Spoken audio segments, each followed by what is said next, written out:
మీనము వారికి కనుక చూసుకున్నట్లయితే మీనరాశి వారికి 6వ స్థానంలో గ్రహణం పడుతుంది. రాశిలో శని శుక్రులు, రవి కూడా 14వ తేదీకి వచ్చి చేరుతున్నాడు రాశిలోకి. 12వ స్థానంలో కుజుడు, రాహువు, రవి, బుధుడు 14వ తేదీ వరకు రవి ఉండి దాని తర్వాత రాశిలోకి వస్తున్నాడు రవి. బుధుడు వక్రిస్తున్నాడు 12వ స్థానంలో. 4లో గురువు ఉన్నాడు. మరి ఈ గ్రహస్థితిని అనుసరించి మీకు ఈ గ్రహణ ప్రభావం ఎటువంటి మంచి ఫలితాలు ఇవ్వనుంది, ఏ విషయాల పట్ల జాగ్రత్తగా ఉండాలి, మిగతా గ్రహాల యొక్క ప్రభావం వేటి మీద పడనుంది అనేటువంటి అంశాలు చెప్తుంది నేనైనప్పటికీ, చెప్పిస్తుంది సాక్షాత్ లలిత అమ్మవారిగా భావిస్తూ.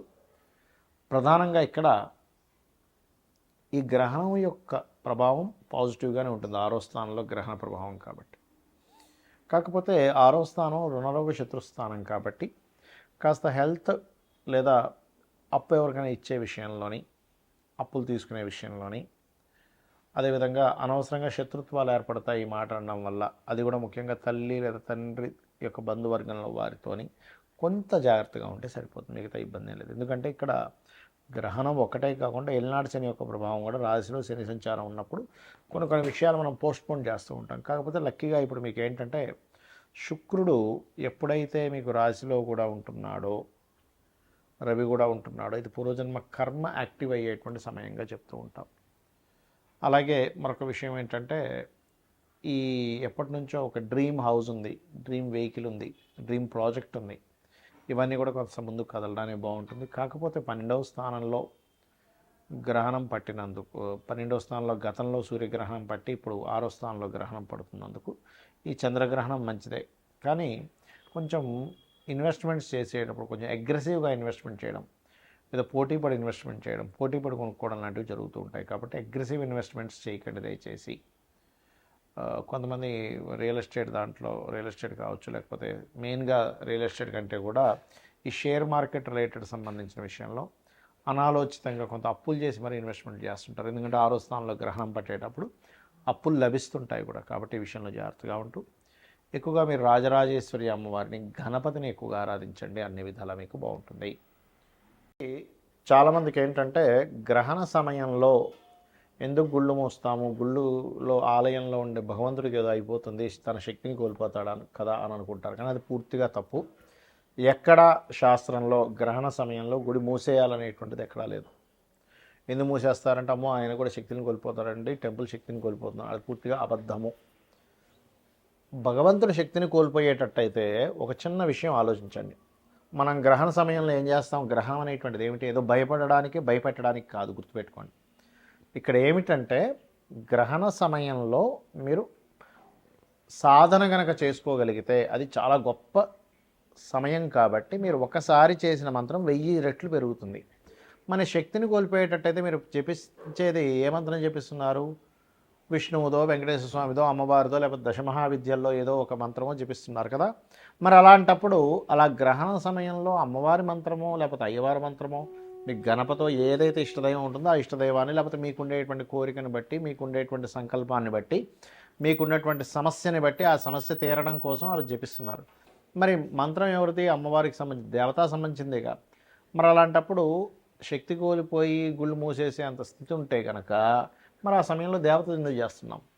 కాబట్టి అలా ఏమి శక్తి కోల్పోవడం కాదు. ఇది ఏమిటంటే పర్టికులర్గా ఇప్పుడు ఆ సమయంలో ఉన్న ప్రదేశంలోనే కూర్చొని సాధన చేసుకుంటే, సాధన వలన మనకి మన యొక్క పాజిటివ్ ఎనర్జీ పెరుగుతుంది. ఇక్కడ మనకి సమస్యలు ఎందుకు వస్తాయంటే నెగిటివ్ ఎనర్జీ ఎక్కువ అవడం వల్ల. సమస్యలు ఎప్పుడు తీరుతాయంటే పాజిటివ్ ఎనర్జీ ఎక్కువ అవడం వల్ల. మనం చూడండి, ఒక హోమం చేయించుకుంటాం, లేకపోతే ఒక పూజ చేయించుకుంటాం, ఇంట్లో సత్యనారాయణ స్వామి వ్రతం చేయించుకున్నామండి, నవగ్రహ హోమం చేయించుకున్నామండి, చండీ పారాయణం చేయించుకున్నామండి అంటూ ఉంటాం. ఎందుకు? ఒక మంచి జరగాలి. ఎందుకు? దేవతాశక్తి మనకి తోడుగా ఉంటే మన యొక్క పాజిటివ్ థింకింగ్ కానివ్వండి, మనకు ఉండేటువంటి కర్మలు కానివ్వండి, అన్నీ కంట్రోల్ చేయబడతాయని. మరి ఈ గ్రహణం పట్టినంత మాత్రం చేత భగవంతుడు దాన్ని కంట్రోల్ చేయలేడు, అందుకే మూసేస్తున్నాం అనుకోవడం పూర్తిగా తప్పు, గుర్తుపెట్టుకోండి. కాకపోతే ఏంటంటే ఎక్కువగా ఈ పౌరహిత్యంలో ఉండేటువంటి వారు చేస్తారు కాబట్టి ఆ సమయంలో కాస్త గుడిని మూసి ఆ జపంలో కూర్చుంటాడు, అంతేగాని మరొకటి ఏం కాదు. మరి ఈ గ్రహణ సమయంలో మీకు ఉండే సమస్యని బట్టి ఎటువంటి మంత్రం చేసుకోవాలి? లలితా సహస్రనామాలు చూడడానికి నామాలు, కానీ వాటిని కూడా అపౌరుషములు అంటారు. అంటే ఎవరో మనుష్యులు రచించినటువంటిది కాదు, వేదమంత్రంతో సమానం. కాబట్టి అప్పుల బాధలు చాలామందికి ఎక్కువగా ఉన్నాయి. చక్కగా కూర్చొని మీరు ఓం అపర్ణాయై నమః అనే మంత్రం కనుక చేసుకోగలిగితే అద్భుతంగా మీకు అప్పుల బాధల నుంచి బయటపడతారు. లేదంటే ఫైనాన్షియల్గా నాకు గ్రోత్ రావాలి, ధనస్థానం బాలేదు, మన జన్మజాతకంలో ధనాధిపతి బాలేడని చెప్పారు, మరి లక్ష్మీ స్థానం అనేటువంటిది పాడైపోయిందంటే ఏమి టెన్షన్ పడకండి. చక్కగా మీరు ఓం సంపత్కరీ సమారూఢ సింధుర వ్రజ సేవితాయై నమః అనే మంత్రం చేసుకోండి. లేదా ఓం ధర్మాధ్యక్ష ధనాధ్యక్ష ధనధాన్య వివర్ధిని నమః. ఈ మంత్రం ద్వారా మనం ఒక విషయాన్ని గ్రహించాలి. ఏమిటది అంటే, ధర్మమునకు అధ్యక్షురాలు అమ్మవారు, ధనమునకు అధ్యక్షురాలు అంటే ముందు ధర్మానికి అధ్యక్షురాలు. అంటే మనం కనుక ధర్మంగా ఉండగలిగితే లక్ష్మీదేవి ఆటోమేటిక్గా వస్తుంది. చాలామంది ఏంటంటే ఇవాళ రేపు ఉండే సొసైటీలో కలిగేటువంటి కొన్ని మార్పుల వల్ల లేదండి ధర్మం లేదు, న్యాయం లేదు, ఏమీ లేదు, అధర్మంగా ఉంటేనే లోకం ఉంటుంది అనుకుంటారు. తప్పు. మనం చూడండి, మనం ఏదైనా ఒక విషయం, ఒక వస్తువు కొనుక్కోవాలన్నప్పుడు, ఒక మనిషిని తీసుకోవాలన్నప్పుడు ఆ వ్యక్తి ధర్మంగా ఉంటాడా లేదా, కరెక్ట్ పర్సనా కాదా అని చూస్తున్నాంగా. మరి అంటే ప్రతి ఒక్కరికి కూడా కరెక్ట్ పర్సను, కరెక్ట్ ప్రోడక్ట్ కావాలనుకుంటున్నాం. అలాంటప్పుడు దాన్నే కనుక మనం ఆశ్రయించున్నట్లయితే ఖచ్చితంగా ఒకరోజు కష్టంగా ఉన్న తర్వాత రోజు ఖచ్చితంగా విన్ అవుతాము. ఇది గుర్తుపెట్టుకోండి. అలాగే వివాహం అవ్వట్లేదు, ఓం కామేశబద్ధ మాంగళ్య సూత్రశోభిత కందరాయే నమః అనే మంత్రం చేసుకోండి. వివాహ జీవితం బాగోలేదు అంటే కొంతమందికి 12వ స్థానం పాడైతే, సప్తమ వ్యయస్థానాలు రెండూ పాడైతే, వివాహ జీవిత స్థానం కనుక పాడైనట్లయితే వివాహం చేసుకుంటారు, కానీ ఎప్పుడూ ఏదో ఒక గొడవ మాత్రం వాళ్ళకి ఇబ్బంది వస్తూనే ఉంటుంది.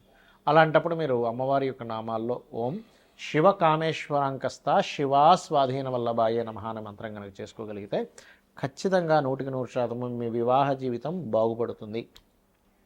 అలాగే 1 కాదు 2 కాదు, కొంతమంది హెల్త్ ఇష్యూస్ ఉంటాయి. ఓం సర్వవ్యాధి ప్రశమని సర్వమృత్యు నివారణి అగ్రగణ్య అచింత్య రూప కలికల్మషనాశినే నమః చేసుకోండి. ఆ రకంగా ఏంటంటే మీకు ఒకటి నమ్మి భక్తి శ్రద్ధలతో ఇదే మంత్రాలు, ఇదే నామాలు గనక కంటిన్యూస్గా చేయగలిగితే మీ జీవితం ఖచ్చితంగా మారుతుంది. ఎందుకు మారుతుంది? లలితా సహస్రనామాల్లో చెప్పినటువంటి నామాలన్నీ కూడా అమ్మవారి యొక్క స్వరూపం ఎలా ఉంది, అమ్మవారు ఏ ఏ రకంగా ఈ యొక్క విశ్వాన్ని నడిపిస్తుంది, ఏ ఏ రూపాల్లో ఉంది, ఏ రకమైనటువంటి ఫామ్లో ఉందని చెప్పేటువంటిది. మరి దాన్ని మీరు చెప్తున్నారంటే ఒక సత్యాన్ని పలుకుతున్నారు, అమ్మవారిని గుర్తిస్తున్నారు, అమ్మవారిని వేడుకుంటున్నారు, అమ్మవారిని కోరుకుంటున్నారు. లలిత సహస్రనామాలకు ఉండేటువంటి గొప్పతనం ఏంటంటే ఒక్క నామము మీరు ఎన్నో వందల వేల లక్షల జన్మల నుంచి చేసినటువంటి పాపకర్మని దగ్ధం చేసేటువంటి శక్తి ఉంటుంది. సో ఆ దగ్ధం చేసేటువంటి శక్తి ఎప్పుడైతే మీకు వస్తుందో, పాపకర్మ ఎప్పుడైతే పోయిందో కష్టం అనేటువంటిది తీరిపోతుంది. ఇక గ్రహణం తర్వాత ముఖ్యంగా గ్రహణం ఎవరెవరికి ఉంటుంది? సింహం వారికి, సింహరాశిలో పడుతుందిగా, సింహము, కర్కాటకము, కన్య, అదేవిధంగా మకరము, మేషరాశి వాళ్ళకి ఉంటుంది. స్వల్పము, ఏం టెన్షన్ పడకండి, భయపడడానికో గ్రహణాలు కావు.